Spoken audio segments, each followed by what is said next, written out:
Hello, gorgeous entrepreneur. It's Tash Corbin here, and welcome to another episode of the Heart Centre Business Podcast. This is episode number 164, which means you can find all the relevant links and show notes for today's episode over at tashcorbin.com/164.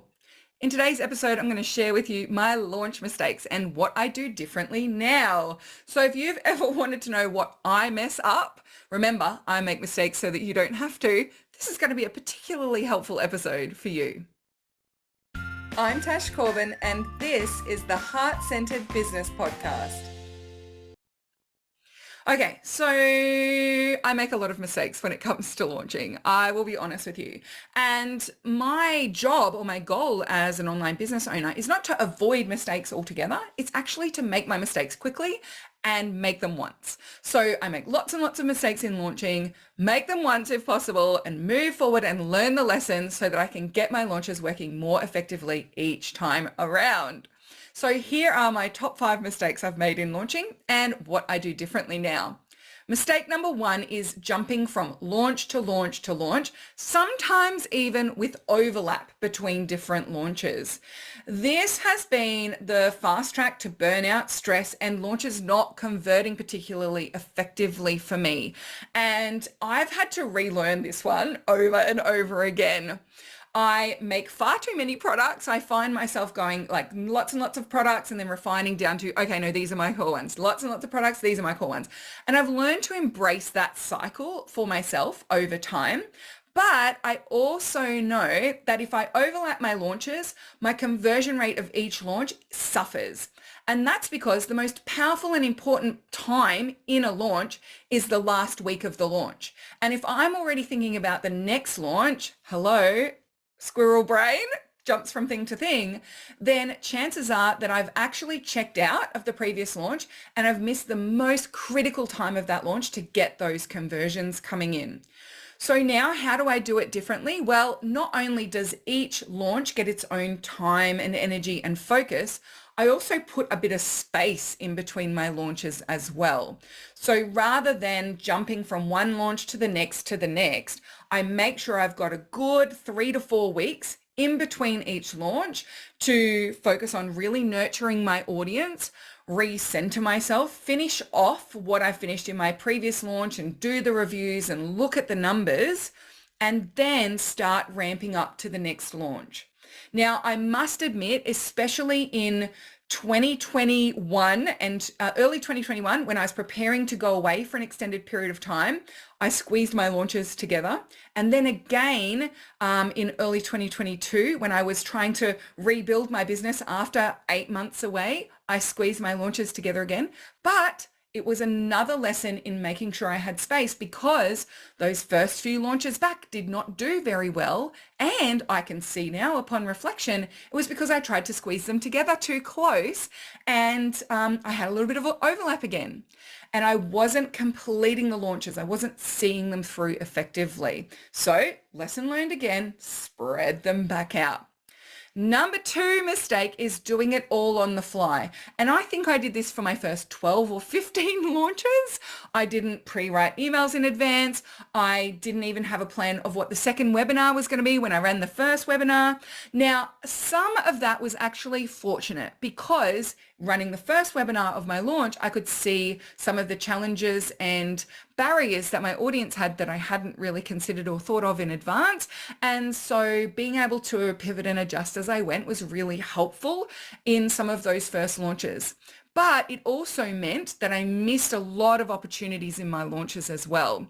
I would get to the last few days of my launch and realize I hadn't done certain strategies or tried certain things or covered certain messages, and I now needed to jam a bunch of content and information and strategies into the last few days. That meant that the last few days of launch were really stressful instead of exciting and amazing. I would end up extending the cart close because I wanted to make sure I got a few things in. So then my cart close dates started to feel like they were grade dates. They weren't necessarily boundary dates. You know, it was a bit like, oh, is it the cart close date or isn't it? And energetically, I think I put that out to the universe because then I'd get a bunch of people after the cart had technically closed saying, hey, can I still join this thing? And I'd be like, oh, yeah, I suppose you can, because I wasn't clear on that end date. So yeah, doing it all on the fly, do not recommend. Now I prepare a lot of my launch in advance, and I actually prepare 1 to 2 launches in advance as well. So I know right now what I'm launching in 3 months time, in 6 months time, and most of that launch preparation is done in advance. Now, having that done in advance and systemized and filed really effectively also means that I'm not reinventing the wheel every time I relaunch. I'm not starting from scratch with launch preparation now. Nowadays, when I'm launching the takeoff program, 75% of that launch is already done when we start preparing the launch, because there's so much of previous launches that we can continue to use. So the more I can prepare before launches, the more I can be present to those launches, the better my conversion rates are in those launches, and the more people I get actually into the lead magnets for those launches as well. One of the things this particularly has impacted is my Facebook ads. And that is the third mistake that I made in my launching, was that my ad strategy was pretty sporadic. I wouldn't think about my ad strategy in advance. I wouldn't warm up my audience with ads in advance. And I wouldn't necessarily have a plan or the framework set up to be able to use ads to the best of their ability. So one of the big things I use ads for these days in launches is retargeting. But you need to have your Facebook pixels set up correctly on your website. You need to make sure you're collecting warm audiences. You need to do a lot of connecting Facebook to other platforms or other parts of your launch process. And rather than just like boosting a good post for my webinar, I want to make sure I have ads that get people to content before the webinar that makes the webinar look even more appealing and enticing to them. I want ads to remind people about the webinar. And so we're improving and increasing live attendance rates and people watching the replay, and in particular, conversion ads.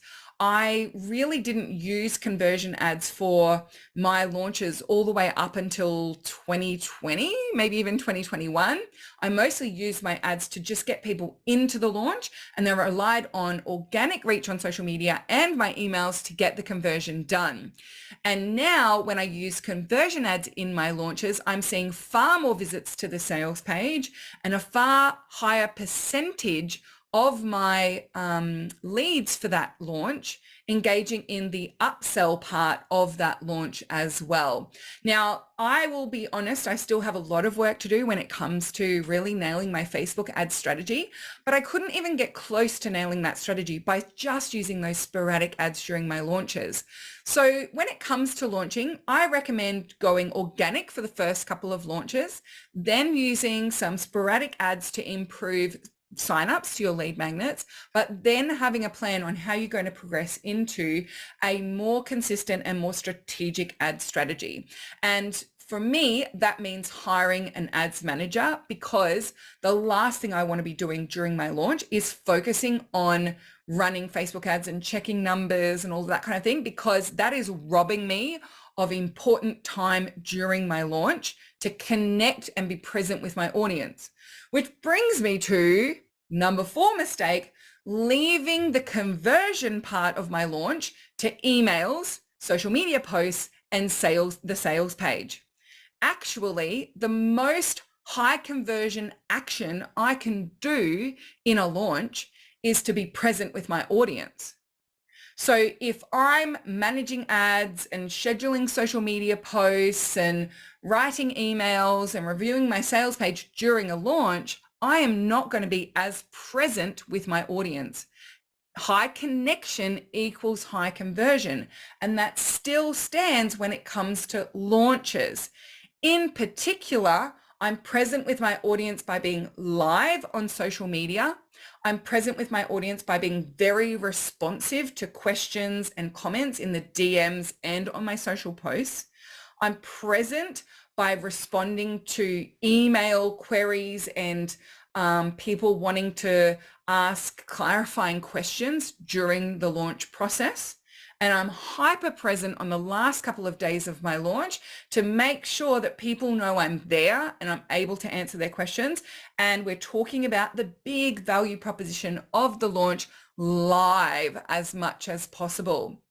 This is why, as I said in mistake 3, I don't run my own Facebook ads. I have a Facebook ads manager. And the brilliant thing for me is that I've worked my way up to that stage of Facebook ad strategy. So I know I can invest in that Facebook ad strategy because I know it's going to convert, whether it converts this launch or whether it converts next launch. So number 4 is leaving it to all the pre-recorded, pre-written, pre-done parts of my launch to get the sale, and remembering that the most important part of the most important impact on my conversion rate, my launch, is my presence. Number 5 is waiting until the launch. And I, definitely make this mistake very recently, and continue to make this mistake over and over again. The more I launch, the better I get at it. But I often will wait until, okay, now the launch has begun. So now I'll start talking about the value of the program. Now I'll start mentioning this program. Now I'll start, highlighting this program in my podcast episodes or whatever it might be. And I know that means that if my audience are jumping into that launch and they come to the webinar, and doing the webinar is the first time they've ever heard of the program or the offer that it is that I have for them, then they're far less likely to convert into purchasing that thing. If they've already heard of it, they've already seen a few success stories from it, they've already heard me talk about what it's like inside that program, they're far more likely to convert. So now I talk about my programs fairly consistently throughout my podcasts, throughout my emails, throughout my social media content, even if I'm not launching them. You'll hear me mention the Takeoff program when I'm talking about startup. You'll hear me talking about leverage and launch when I'm talking about launching courses and programs. You'll hear me talk about the accelerator when I'm talking about some of those bigger, more scaling parts of having an online business. Because I know that people having familiarity with my programs before they dive into a launch improves the chances that they will actually buy that thing during the launch itself. So I ramp up early. I talk about my programs consistently all the time. And if at the particular time that I'm talking about that program, someone clicks over and it's not available for them to purchase, I make sure there's a wait list or an instruction for them to let me know that they're interested in that program when the doors reopen. Most of my programs don't have a cart open and cart close very consistently. It's pretty much available all of the time to join and just get started straight away. But there are times when I do close the doors to Takeoff, leverage and launch. And if that's the case, I just change the sales page over to getting people onto a wait list so they can let them know when it is available for them to purchase again. So there you have my top 5 launch mistakes and what I do differently nowadays. And I'd love to help you with launching your group program, whether it be a membership or a course or a VIP group. So make sure you come and check out the Leverage and Launch program, wink, wink, to see how I may be able to support you to get your course or membership off the ground, create it, and get it launched to a hungry audience. You can find all of the links and show notes for today's episode over at tashcorbin.com/164.